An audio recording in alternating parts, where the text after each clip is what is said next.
අදත්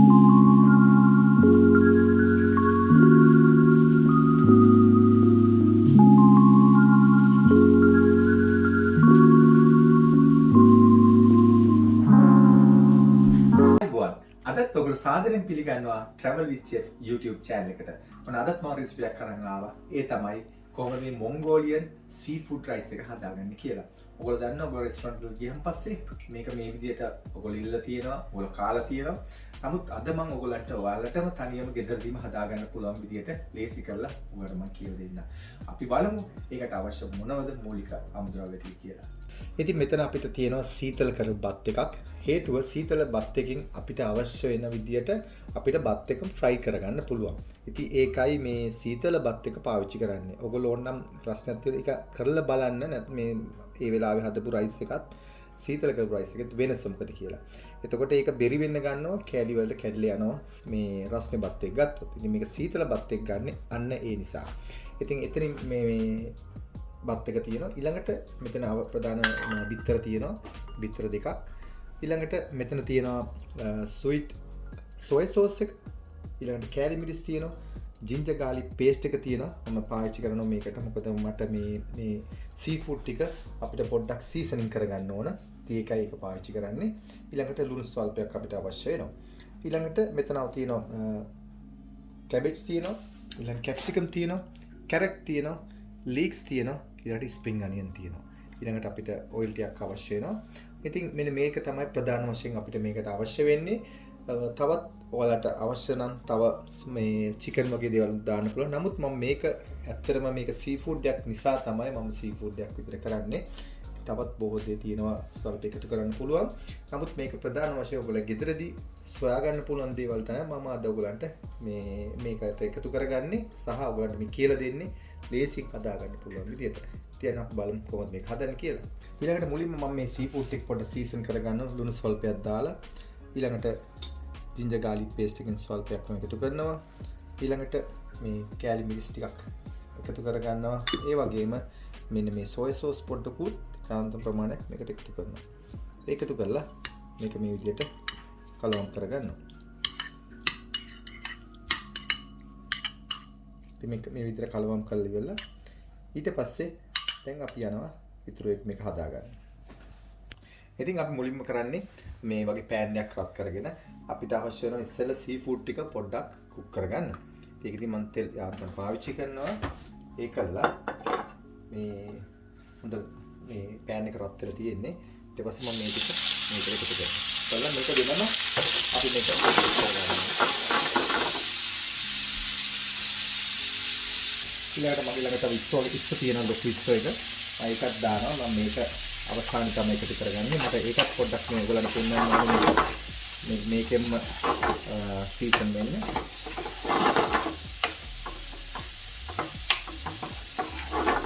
අතන මම මේක පාවිච්චි කරන්නේ මේ ලස්සන ගාර්නිෂ් කරගන්න හේතුවක් නිසා තමයි. ඉතින් මේක මේ විදිහට පොඩි මොහොතක් කුක් කරලා තියලා ඊට පස්සේ මම මේක අයින් කරගන්නවා. ඊට පස්සේ මම බත් එක හදනවා. පසුව තමයි මම මේ ටික එකතු කරන්නේ. ඉතින් මුලින්ම ඊට පස්සේ මේ වගේ පෑන් එක රත් කරගන්නවා. තෙල් පොඩ්ඩක් එකතු කරනවා. ටේබල් ස්පූන් දෙකක් විතර ප්‍රමාණය. ඊට පස්සේ මේක හොඳට රත් වෙනකොට මම එකතු කරනවා බිත්තර දෙකක්.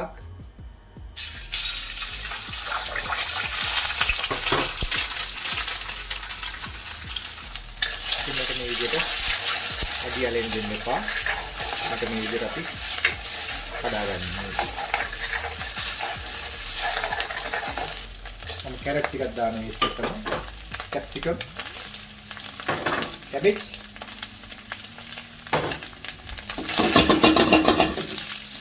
මේ විදිහට හොඳට කලවම් කරගන්න.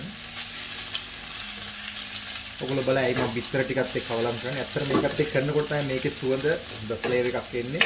මම ඒකයි මේ විදිහට කරන්නේ. නැත්නම් බිත්තර එක ඔයගොල්ලන්ට අයින් කරගන්න පුළුවන්. ඉතින් මේක පොඩ්ඩක් මේ විදිහට තැම්බීගෙන එන්න ඕන. ඊට පස්සේ ඒනකොට අපිට ලීක්ස් ටිකත් එකතු කරන්න පුළුවන් ඒත් එක්කම. මම වැඩි වෙලා යන්නේ කරන්නේ. ඊට පස්සේ මේකට මම ලුණු ස්වල්පයක් එකතු කරනවා. මේක තැම්බෙන්න පහසුවට එක්කම ගොඩ කරගන්න එපා. මොකද හැම එකම ලුණු ගතිය තියෙන නිසා පරිස්සම් වෙන්න ඕනේ ඒක.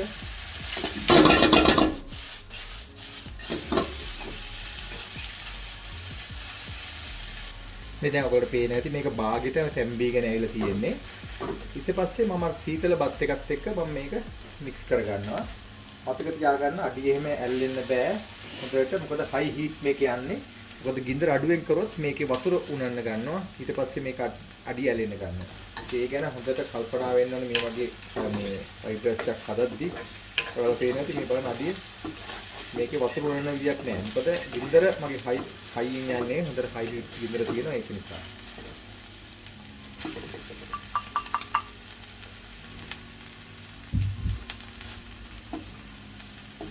ඊට පස්සේ මේක හොඳට මේ විදියට කලවම්.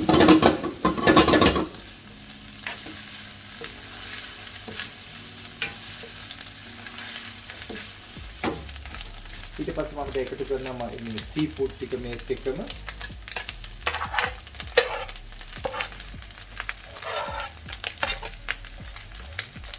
මගේ ඉස්සෝ ටික මම එකතු කරන්නේ අන්තිමට එනට මම මේ ටික එකතු කරගත්තා.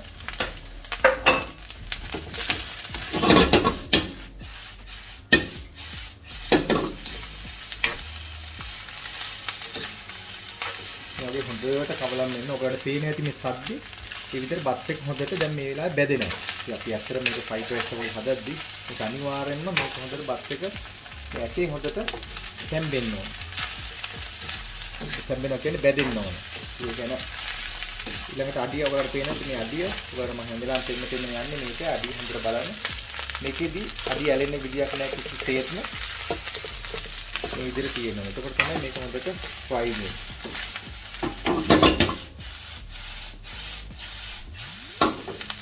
දැන් මේ වගේ බත් එකත් එක බෙදීගෙන එනකොට ගින්දර හොඳට එනවා. ඊට පස්සේ මම එකතු කරනවා අර ස්විට් සෝය සෝස් එක.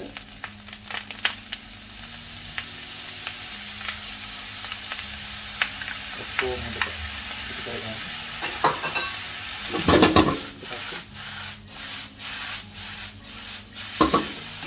මේ වගේ හොඳට කලවම් කරගන්න.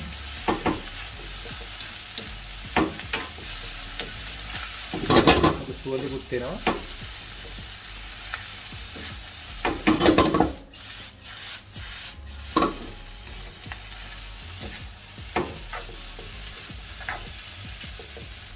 ඊළඟට බත් එක මේක හොඳට අයිමත් නැවත වතාවත් හොඳට මේක හීට් එකේ ඉන්න ඕන. එතකොට හීට් එක එනකොට තමයි ඒ කියන්නේ මේ ඇතුලෙන් හීට් එක එනකොට තමයි දැනගන්නේ මේක හොඳට තැම්බිලා කියලා. ඒකකන් අපි පොඩ්ඩක් මේක තොස්සලට තියාගන්නවා. ඊළඟට මගේ ෆෝන්ස් එකත් මම මේ වෙලාවට එකතු කරගන්නවා. ඉතුරු ටික ඔක්කොම අපි යන්නේ ඉස්ස හොඳට හොදලා කරලා පිරිසිදු කරලා ගන්නවා. ඒකත් එක්ක නැවත වතාවක් මේක ටොස් කරගන්නවා. දැන් ඔයගොල්ලෝ බලන්න ඇයි මේකට මම ඔයිස්ටර් සෝස් දැම්මේ නැත්තේ කියලා. ඔයගලන්ට ඕන නම් ඔයිස්ටර් සෝස් දාන්න පුළුවන්. නමුත් අපි දේවල් එකතු කරගත්තට පරිස්සම් වෙන්න ඕනේ. මොකද ඕනට වඩා අපිට දේවල් එකතු කරන්න බෑ මේවට. ඔයගොල්ලෝ කැමති නම් මේකට ඔයිස්ටර් සෝස් ටිකක් දාගන්න පුළුවන්. දැන් ඔයගොල්ලෝ පේන ඇති හොඳට මේක ස්මෝක් එකක් තියෙනවා දුම. ඉතින් මේ මෙන්න මේ ගානට ඇතුණන් පස්සේ රස බලන්න රස හරිනම් ගන්න බා ගන්න පුළුවන්. ඊළඟට මම අන්තිමටම එකතු කරන්නේ තමයි ස්ප්‍රින්ග් අනියන් ටික. මේක මික්ස් කරලා ස්ප්‍රින්ග් අනියන් ගොඩක් වෙලා කුක් කරන්න අවශ්‍ය නැහැ. ඒක ඒ විදිහට පොඩ්ඩක් තියෙන්න ඕන ක්‍රිස්පි ගතියත් එක්ක තියෙන්න. මේක මික්ස් කරලා දැන් මම ගොඩ ප්ලේට් කරලා පෙන්නන්නම්.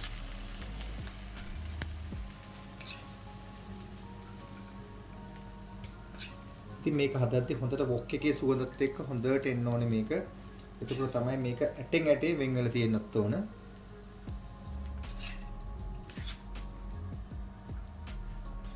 මේ වගේ ඔක්කොම ටික අපි දාගන්නවා. ඉතින් මේකත් මතක තියාගන්න හොඳට මේ රස්නේ තියෙන්න ඕනේ හැමදේම ටේබල් එකට යනකොට ඔයගොල්ලෝ කනකොට රස්නේ හරියට බෙදගත් වෙනවා. හීට් එක ඔන්න බලන්න මම අද හදාගත්ත ඔයගලන්ට මොන්ගෝලියන් මේ සී ෆුඩ් රයිස් එක. ඉතින් ඔයගලන්ට හරි පැහැදිලි මේ විදියට ඔයගලන්ට මම ඔයගලන්ට පෙන්නපු විදියටම හදාගන්න පුළුවන්. ඉතින් ඔන්න ඔයගොල්ලෝ බලාගත්ත කොහොමද මේ මොන්ගෝලියන් සී ෆුඩ් ෆ්‍රයිඩ් රයිස් එක හදාගන්නේ කියලා. ඉතින් ඔයගොල්ලෝ හදන්න. හදලා මොන හරි ගැටලුවක් තියෙනවා නම් මට කමෙන්ට් කරන්න. මම ඉතින් ඔයගලන්ට මේ පැහැදිලිව ඔයගොල්ලන්ටම ගෙදරම තියෙන ඔයගොල්ලෝගේ මුල් තැන් ගේම තියෙන දේවල් වලින් තමයි මම මේ අද කියලා දුන්නේ හදාගන්නේ. ඉතින් හරිම ලේසි මොකද තවත් දේවල් තියෙන එකතු කරන්න ගියොත් ඔයගොල්ලන්ට මේක හදන්නත් එපා වෙනවා.